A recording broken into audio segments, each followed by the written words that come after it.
All right, a bunch of you have asked me about the therapist from Ted Lasso, so let's get into it. And we're talking about the couples therapist who's dating Ted's ex-wife, not the awesome therapist that the footballers have on site. And here's the thing. Some of you may have noticed they very intentionally added the "it's been 2 years" comment in that earlier episode.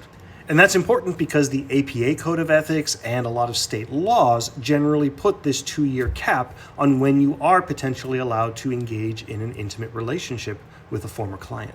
So in terms of the legality and his license, he'd probably be okay. Because state boards generally just rule on whether or not you violated the law, which for most professions like ours is kind of the lowest bar, with ethical standards being a little bit higher.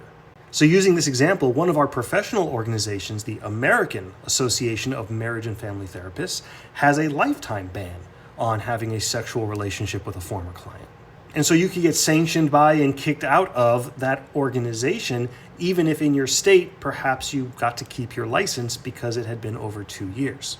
Now, all of that said, in my personal opinion, what happened in Ted Lasso was really problematic.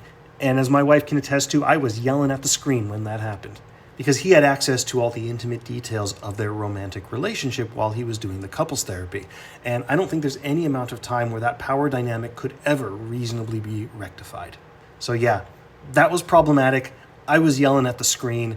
Please nobody actually do that. But in terms of the legal implications, if that happened in real life, he'd probably keep his license. Thanks for the questions. And as always, post any others you might have in the comments below.